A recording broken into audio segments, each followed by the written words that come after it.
So good morning students. Human resource management में आज का अपना जो लेक्चर है वो है कंपोनेंट ऑफ कंपनसेशन। कल हमने पढ़ा था कंपनसेशन क्या होता है, कैसे वो बनता है, क्या फैक्टर्स होते हैं वेजेस को करने के लिए, इंपॉर्टेंस क्या होती है कंपनसेशन की, इक्विटी क्या होती है, हम कैसे अपने कंपनसेशन स्ट्रक्चर को डिज़ाइन कर सकते हैं, क्या क्राइटेरिया हो सकता है। आज हम पढ़ते हैं कौन कौन से कंपोनेंट हैं। देखिए कंपोनेंट नॉर्मली दो तरीके से हो सकते हैं, फाइनेंशियल और नॉन फाइनेंशियल। फाइनेंशियल में आता है सबसे पहला बेसिक पे। बेसिक पे होती है तो प्राइमरी पार्ट होता है तो पैकेज का, जो भी आपकी सैलरी है वो कुछ ऑर्गेनाइजेशन तो क्लब करके बताती हैं और कुछ ये कहती हैं कि आपकी बेसिक पे ये है, प्लस जो अदर अलाउंसेस हम आपको देंगे उसको कुल मिला के आपकी जो टोटल पे हो जाएगी वो ये हो जाएगी। तो हमारी जो हम लोग बात कर रहे हैं, हम बात कर रहे हैं बेसिक पे की। अगर हम ब्लू कॉलर वर्कर्स होते हैं, जैसे हमारी लेबर या वर्क होती है, उनके लिए जो पे होती है वो होती है उनके काम के ऊपर, यानी जो उन्होंने काम पूरा किया तो उस काम के बदले में हम उनको पे कर रहे हैं। वो जो पे होती है वो आवर की बेसिस पे भी हो सकती है और वीक के बेसिस पे भी हो सकती है, यहाँ तक कि डेली बेसिस पे भी हो सकती है। पर जो वाइट कॉलर जॉब्स होती हैं, यानी कि जो एग्जीक्यूटिव्स होते हैं या जो कोई पोजीशन होल्ड किए हुए होते हैं, उन लोगों के लिए क्या कहा जाता है, उनके लिए होती है मंथली बेसिक सैलरी। तो वहाँ पे हम ये बेसिक पे को देखते हैं। बेसिक पे के साथ जैसे हमने ऐड किया अलाउंसेस, तो अलाउंसेस कौन कौन से होते हैं? डियरनेस अलाउंस होता है, हाउस रेंट अलाउंस होता है जिसे हम लोग एचआरए कहते हैं, सीसीए यानी सिटी कॉम्पेंसेटरी अलाउंस होता है, टीए यानी ट्रेवलिंग अलाउंस होता है। तो ये सब चीज़ें मिलके प्लस बेसिक पे जब ऐड होती है तो ये टोटल मिलके एक सैलरी का एक अमाउंट का फिगर ले लेती है जिसको कहा जाता है टोटल पे। तो टोटल पे इक्वल्स टू बेसिक पे प्लस अलाउंसेस। तो बेसिक पे तो हमने देख ली, अब हम पढ़ते हैं अलाउंसेस कौन कौन से होते हैं। डियरनेस अलाउंस जो होता है वो नॉर्मली इन्फ्लेशन यानी महंगाई भत्ता इसको कहा जाता है। ये गवर्नमेंट अंडरटेकिंग को गवर्नमेंट ऑफिस के अंदर दिया जाता है। ये एम्प्लॉयज़ को दिया जा रहा है अगेंस्ट की कितनी कंट्री के अंदर महंगाई है। नॉर्मली ये अभी जो करंट चल रहा है वो 150 के ऊपर चल रहा है गवर्नमेंट का। और जिस तरह से महंगाई बढ़ती है उस महंगाई के अंदर एम्प्लॉय अपने आप को एक तरीके से लिविंगहुड कर सके, आराम से जी सके, अपने सारे एक्सपेंसेस पूरे कर सके, उसके लिए ये डियरनेस अलाउंस पे किया जाता है। फिर आता है एचआरए दिया जाता है एम्प्लॉयज़ को ही, जो कि आपके एकोमोडेशन के लिए है।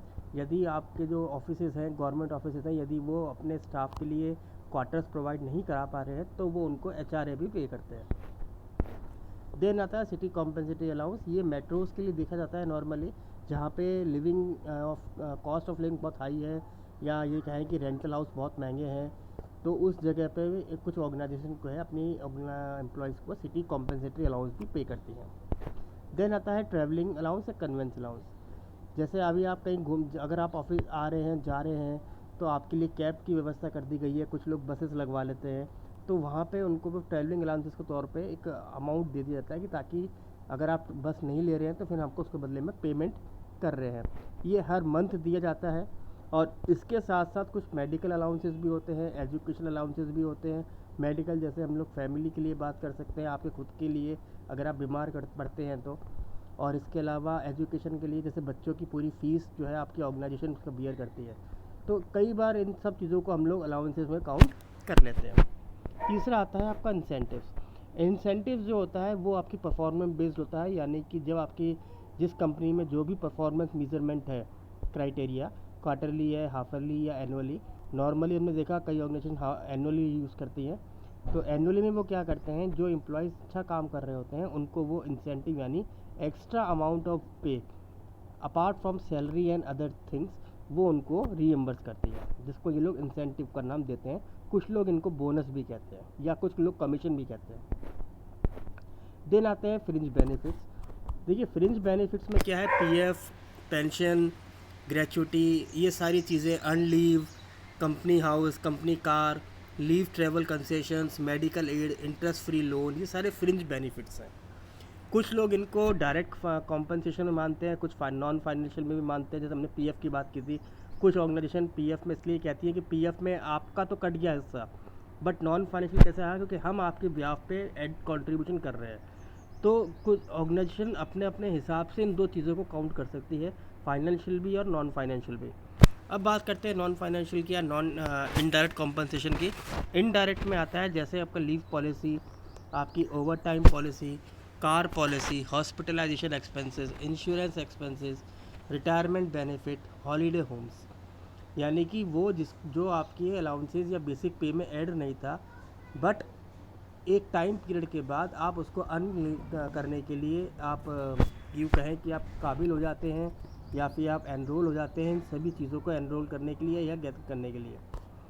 तो जैसे आपने देखा लीव पॉलिसी, आपने एक साल में आपको एक हर कंपनी एक लिमिटेड अमाउंट ऑफ लीव देती है, कैजुअल लीव देती है, सब लोग कहते हैं। और यदि आपने वो अर्न नहीं करी है तो उसके बदले में जो लीव आपकी बच गई उनका रीइंबर्समेंट वो आपको कर दिया जाता है। ऐसे ही ओवर टाइम पॉलिसी, अगर आप एक्स्ट्रा वर्क कर रहे हैं तो आपको उस एक्स्ट्रा टाइम का पैसा वो रीइंबर्स कर रही है, जो कि आपकी बेसिक पे में ऐड नहीं होती। ऐसे ही अगर आप आपके ऑफिस ने आपको कार दी है, अगर आपका फील्ड वर्क है या आपको कहीं जाना पड़ता है, तो उसके सारे एक्सपेंसेस जो होती है मेंटेनेंस से लेके पेट्रोल फिलिंग और ड्राइवर एक्सपेंसेस, वो सारा का सारा ऑर्गेनाइजेशन बियर करती है। ऐसे ही यदि आप या आपकी फैमिली में कोई हॉस्पिटलाइज्ड होता है तो being as a mediclaim policy वो आप सारा खर्चा बियर करती है। ऐसे ही अगर आपको ड्यूरिंग द वर्किंग टेन्योर कुछ हो जाए, या आपके लाइफ का इंश्योरेंस वो करवा के देती है, या फिज़िकली भी कई बार इंश्योरेंस होता है, तो इस तरीके से वो नॉन फाइनेंशियल एम्प्लॉय कॉम्पनसेशन भी रीइंबर्स करती है। इसमें भी कुछ और भी आ गई, जैसे हमने देखा हॉलीडे एंड लीव्स, जैसे हमने अभी बात करी। अगर आप हॉलीडे पे जा रहे हैं, जैसे हर एक कई ऑर्गेनाइजेशन की होती है, जैसे साल भर में समर वेकेशंस में एक अपना एम्प्लॉयज़ को एक पैकेज ऑफ़र करती है कि या तो आप उसका रीइंबर्समेंट ले लीजिए, या फिर आप अपनी फैमिली को लेके कहीं भी घूमने जा सकते हैं। देन बोनस जो है नॉर्मली डायरेक्ट एक्सपेंसेस में ही काउंट होता है, क्योंकि इसमें एक ईयर काउंटिंग ईयर के बाद उनको एक्स्ट्रा इंक्रीमेंट के तौर पे इंसेंटिव दिया जाता है। ये है तो डायरेक्ट कॉम्पनसेशन है, पर फिर भी कुछ ऑर्गेनाइजेशन बोनस में क्या करती हैं, जैसे अपनी कंपनीज़ का शेयर ऑफ़र कर सकती हैं, क्लब मेंबरशिप उनको दे देती हैं। इसके अलावा ऐसी चीज़ें जिसमें उनका टैक्स बच जाए, वो सब उन्होंने नॉन फाइनेंशियल में माना है। देन अदर अलाउंसेस भी होते हैं, जो कि जैसे नॉर्मली जो अदर अलाउंसेस होते हैं ये भी आपके डायरेक्ट कॉम्पनसेशन के अंदर ही ऐड होते हैं। जैसे ट्रैवलिंग, तो जो भी आप कहीं ट्रैवल करने जा रहे हैं तो उसका रीइंबर्समेंट ऑर्गेनाइजेशन आपको करती है। यहाँ तक कि अगर आप वहाँ पे कुछ खा रहे हैं, यानी आप मील्स भी ले रहे हैं, तो भी उसका रीइंबर्समेंट क्या करती है, ऑर्गेनाइजेशन करती है। तो ये सारे एक्सपेंसेस हम लोग इसमें काउंट कर सकते हैं, या हमारी ये कोई है कि सारे कॉम्पनसेशन हम इसमें आउट कर सकते हैं। देन आता है स्पेशल अलाउंसेस। स्पेशल अलाउंसेस जैसे होता है मोबाइल फ़ोन्स, कमीशन, या फिर interest loan, reduce interest loan पे आपको पैसा प्रोवाइड करवाया जाता है। ये भी कुछ स्पेशल अलाउंस में ही काउंट किए जाते हैं। कुछ कंपनीज इसको नॉन फाइनेंशियल में भी काउंट करती हैं, इसलिए हमने इसको पहले ऊपर भी डिस्कस किया था। जैसे हमने बात करी लीव पॉलिसी, देखिए लीव हर एक एम्प्लॉय का अधिकार है, क्योंकि कभी ना कभी हर पर्सन को कोई ना कोई तो का रीज़न होगा ही छुट्टी लेने का। तो इसलिए लीव तो इन्होंने क्या किया है, एज ए पॉलिसी को बना दिया। तो इसके अंदर एक तो आपकी कॉजुअल लीव होती है। कॉजुअल लीव लिमिट की होती है, यानी ऐसा कोई रीज़न जिसकी वजह से आप छुट्टी ले रहे हो। जैसे आपको अर्जेंट कोई बीमार हो गया है, कोई मिस हैपनिंग घर में हो गई है, या आपको अर्जेंट किसी सेरेमनी में जाना है, कोई ओकेज़न है, कुछ सेलिब्रेशन है, मैरिज है, तो that is will the casual leaves. Then medical leave, यानी सिक लीव जिसे हम लोग कहते हैं, जो आपके बीमार पड़ने पे या आपकी फैमिली में कोई बहुत क्लोज बीमार हो गया है, तो नॉर्मली अगर आप बीमार पड़ते हैं या आप हॉस्पिटलाइज्ड हैं तो आप सिक लीव को यूज़ कर सकते हैं, और यदि आप क्लोज रिलेटिव को बीमार पड़ रहा है तो कॉजुअल लीव आप ले सकते हैं। देन मैटरनिटी लीव, ये फॉर वुमेंस है, जो मैक्सिमम कंपनीज करती हैं आजकल। ये आ भी गया क्योंकि कई ऑर्गेनाइजेशन सोचती हैं कि वुमेंस के लिए थोड़ी एक पार्ट ये है कि ऐसी कंडीशंस के अंदर उनसे हम ज़्यादा काम करा नहीं सकते, तो वो उनको मैटरनिटी लीव भी पे करती हैं। देन ओवर टाइम पॉलिसी क्या होती है? ओवर टाइम पॉलिसी होती है कि अगर आप एक्स्ट्रा वर्क कर रहे हैं, जैसे आपकी 8 घंटे की ड्यूटी है और आप 8 घंटे से ज़्यादा 2 घंटे एक्स्ट्रा रुक के काम कर रहे हैं, या आप किसी संडे को आ रहे हैं, तो इन सब के बदले में कंपनी आपको ओवर टाइम का एक्सपेंसेस पे करती है। ऐसे ही हॉस्पिटलाइजेशन होता है। आप एक रेगुलर चेकअप करने जा रहे हैं, जैसे 1 साल के बाद आपने आज ज्वाइन किया तो आपका मेडिकल चेकअप होता है, फिर अगेन नेक्स्ट ईयर आपको दोबारा मेडिकल चेकअप होगा, तो उसके भी सारा जो रीइंबर्समेंट होगा वो ऑर्गेनाइजेशन करेगी। देन इंश्योरेंस, जैसे हमने कहा एक्सीडेंटल इंश्योरेंस, चाहे आप जैसे आप 9 to 5 की वर्किंग है, आप 9 AM सुबह जा रहे हैं, अपने ऑफिस के लिए आ रहे हैं और कुछ एक्सीडेंट हो गया तो आपका जो ऑफिस है, आपका ऑर्गेनाइजेशन है, आपका रीइंबर्स करेगी। इसके अलावा अगर आप ऑर्गेनाइजेशन में काम कर रहे हैं, जिस जगह वर्क कर रहे हैं, वहाँ पे कुछ मिस हैपनिंग हो जाती है, एक्सीडेंट, तो उसका सारा खर्चा ऑर्गेनाइजेशन उठाती है। देन इसमें वो आपका लाइफ इंश्योरेंस को भी कवर करती है। एक्सीडेंट में यदि आपकी डेथ ही हो गई तो भी जो ऑर्गेनाइजेशन है वो पूरा रीइंबर्स करके देती है।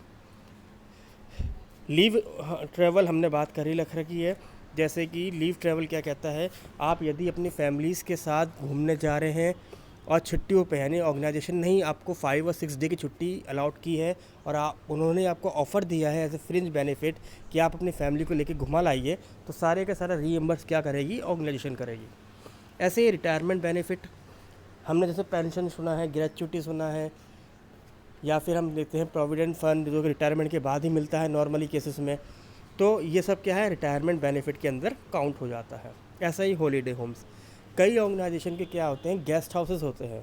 ये गेस्ट हाउसेस नॉर्मली वो अपने ये तो मानिए कि जो पोजीशन होल्ड किए हुए लोग हैं उन्हीं को दी जाते हैं, क्योंकि वहाँ पे वो ये कहते हैं कि आप हमारे गेस्ट हाउस को फैमिली के साथ घूमने जाइए और हमारे गेस्ट हाउस को आप यूज़ कर सकते हैं ताकि आपको कोई दिक्कत का सामना ना करना पड़े। और लास्ट आता है फ्लेक्सिबल टाइमिंग। ऑर्गेनाइजेशन क्या करती हैं, वो कुछ एम्प्लॉयज़ के लिए फ्लेक्सिबल टाइमिंग की भी एक पॉलिसी बना के रखती हैं। जैसे मान लीजिए आपको बहुत अर्जेंट का, अभी आप देखिए वर्क एट होम अभी चल रहा है, नॉर्मली ऐसी कंडीशन कभी आपकी ऑर्गेनाइजेशन में आ गई जहाँ पे एम्प्लॉय जो है वो ऑफिस नहीं आ सकता, बट ऑफिस में ना आने के बाद भी वो घर बैठ के ही काम कर रहा है, तो इन डेट केसेस क्या होता है, उसके लिए फ्लेक्सिबल टाइमिंग ऑफ़र कर दी जाती है। देन हमारा टॉपिक आता है कि इंडिया में कॉम्पनसेशन स्ट्रक्चर क्या है या पे स्ट्रक्चर क्या है। देखिए लगभग जो हमने ऊपर अभी कंटेंट पढ़ा वो सब कुछ आपका इंडिया में कॉम्पनसेशन स्ट्रक्चर में भी यूज़ किया जा रहा है।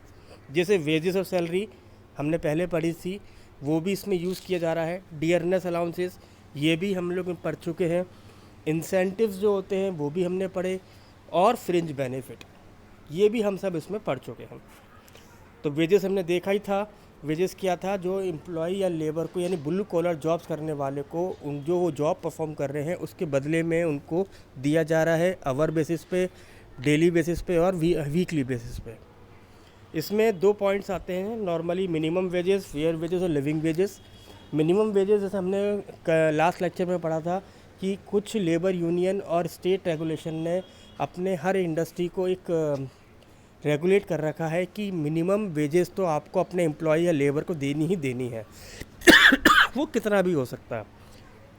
वो किस बेसिस पे हो रहा है नॉर्मली, ताकि वो अपने एक लिविंग को अपने एक अच्छी तरह से ज़िंदगी जी सके, अपने बच्चों के खर्चे उठा सके और एक लाइफ को वो अच्छी तरह से अपनी चला सके। दूसरा आता है फेयर वेजेस। फेयर वेजेस क्या कहता है कि जो मिनिमम से ज़्यादा हो बट आपकी कैपेसिटी से कम हो। दैट मीन्स मान लीजिए स्टेट ने कहा है कि हर एक लेबर को मिनिमम 200 रुपये मिलने चाहिए, बट ये है कि 200 रुपये हमने कह दी, बट कैपेसिटी के हिसाब से क्या है, आप जो हो 200 से सिर्फ 250 रुपये दे सकते हो। तो आपने कहा कि ठीक है हम 250 रुपये दे सकते हैं आपको, इससे ज़्यादा ऑफ़र नहीं कर सकते। तो आपने क्या किया, मिनिमम से थोड़ा ज़्यादा कर दिया, बट कैपेसिटी तो आपकी 500 रुपये भी हो सकती है, 1000 रुपये भी हो सकती है, पर आप 500 रुपये 1000 रुपये नहीं देना चाह रहे। आपने कहा कि हम आपको 250 रुपये दे देंगे। तो 250 रुपये क्या हुआ, it is a fair wages.